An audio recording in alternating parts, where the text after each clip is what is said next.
Assalamualaikum warahmatullahi wabarakatuh. Baik, alhamdulillah ya kita kembali lagi di materi pembelajaran IMLA pada pekan kedua ini. Sebelum kita masuk nih ya ke pekan kedua ini, saya mau nanya nih. Yang pertama pertanyaannya, gimana kabarnya semuanya? Masih sehat ya? Kalau masih sehat, tulis dong di kolom komentar kalau kalian masih sehat. Pertanyaan yang kedua, kira-kira apa sih pelajaran kita, pembahasan kita di pekan kemarin? Ada yang tahu? Oke, kalau ada yang tahu silakan tulis di kolom komentar, jangan lupa. Baik, lanjut aja nih. Saya rasa semuanya sudah menjawab dan menulis di kolom komentar. Kita masuk ke pemateri kedua masuk ke materi ke pekan kedua ini. Kita ada dua hal yang akan kita bahas. Yang pertama tentang alif lam, pola alif lam, ada alif lam komariah dan alif lam samsiah. Yang kedua yaitu tentang sambung kata yang terdiri dari dua kata. Pasti masih banyak yang belum tahu kan bagaimana cara penulisan dua kata. Nanti penulisan dua kata ini akan saya hadirkan di video setelahnya. Jangan lupa setelah video ini tonton setelahnya video tentang sambung kata.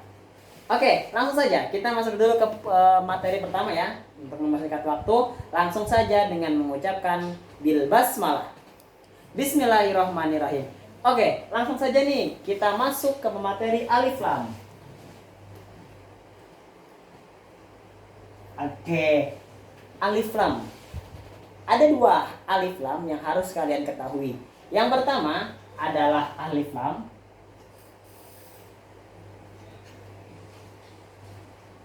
syamsiah.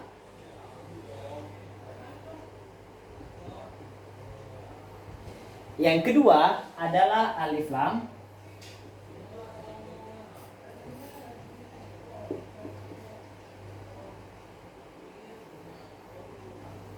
komariah.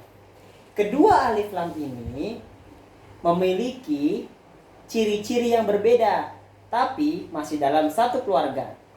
Apa ciri-ciri yang berbeda? Alif lam syamsiah ditandai dengan huruf tasydid. Kalau alif lam komariah ditandai dengan huruf sukun. Nah, perbedaannya di sini teman-teman semuanya. Sekarang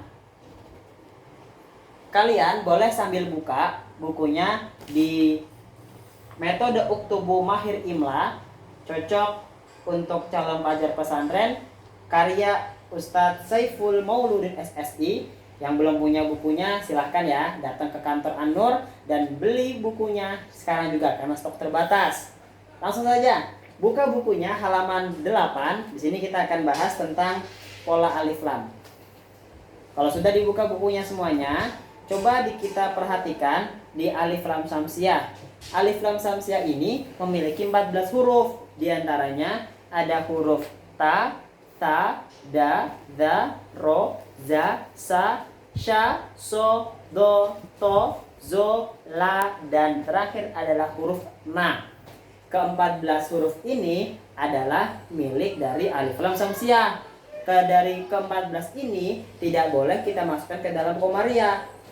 Berarti kata kuncinya adalah dari 14 huruf ini semuanya jika ditambahi alif lam mereka masuk ke kategori alif lam syamsiah, dan cara membacanya pun harus dengan samar-samar. Syamsiah ini kalau dalam bahasa Arab artinya matahari. Komariah dalam bahasa Arab artinya bulan. Kalau kita lihat matahari secara langsung pada siang hari, kita tidak akan bisa melihat matahari secara langsung. Kita pastinya akan melihat matahari secara samar-samar. Kemudian kalau komariah kenapa dikatakan bulan? Karena jika kita melihat bulan pada malam hari, kita tidak akan samar-samar karena kita melihat bulan dengan jelas. Itulah perbedaan secara istilah bahasa tentang syamsiah dan komariah. Berarti cara membaca alif lam syamsiah ini harus samar-samar. Contoh, saya akan memberikan contoh pada alif lam syamsiah. Ada contoh dari kata ar-rizqu.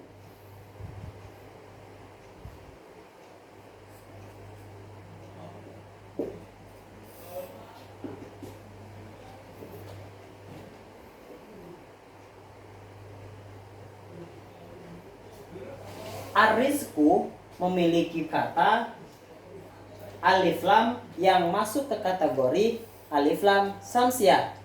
Di sini memiliki kata kunci kata tasydid. Nah, membacanya ketika kita membaca huruf alif lam samsiah, kita tidak perlu membaca huruf lamnya. Jadi, kita harus langsung baca ke huruf ro yang ini, yang mana huruf ro ini memiliki tanda baca tasydid di atasnya. Jadi kalau dibaca menjadi ar-rizqu, bukan al-rizqu. Kalau dibaca al-rizqu berarti salah. Kalau misalnya kita baca ar-rizqu, yaitu benar, bahwasanya ar-rizqu ini masuk kategori alif lam samsiah. Selanjutnya, dalam pelajaran alif lam ini harus kita ketahui beberapa kata kunci. Apa? Yang pertama, ketika penulisan alif lam ketika penulisan alif lam di awal, maka ketika di akhir harokat ini tidak boleh berharokat tanwin. Semuanya harus berharokat kalau tidak doma, fathah, dan kasroh. Tidak boleh kalau misalkan kita pakai huruf tanwin. Ini sangat dilarang dalam kaidah imla. Sampai sini paham? Nah, ini adalah masuk penjelasan dari alif lam samsiah. Sampai sini paham ya? Kalau ada yang belum paham, silakan tulis di kolom komentar. Selanjutnya, kita akan coba bahas tentang alif lam komariah. Tadi seperti yang udah Ustadz sampaikan, bahwasannya kata alif lam dalam kategori alif lam komariah harus kita baca jelas.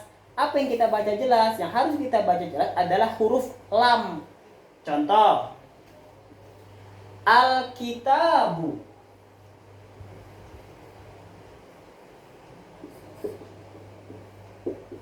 Nah, ini adalah contoh penulisan dari alif lam komariah. Apa yang membedakan antara alif lam komariah dan alif lam samsiah? Ada yang tahu? Ya, betul. Yang membedakan adalah di tanda baca alif lam. Kalau di alif lam komariah memiliki tanda baca atau berharokat sukun. Kalau alif lam samsiah memiliki tanda baca tasydid. Ini yang membedakan di antara keduanya. Maka ketika pembaca imla mengucapkan kata al di paling depan dan huruf lamnya itu terbaca jelas, maka penulisannya termasuk ke kategori alif lam komariah. Contoh, al-kitabu. Kata alif lam al di depan dibaca jelas, maka penulisan alif lam harus ditulis secara jelas dan dia masuk ke kategori alif lam komariah.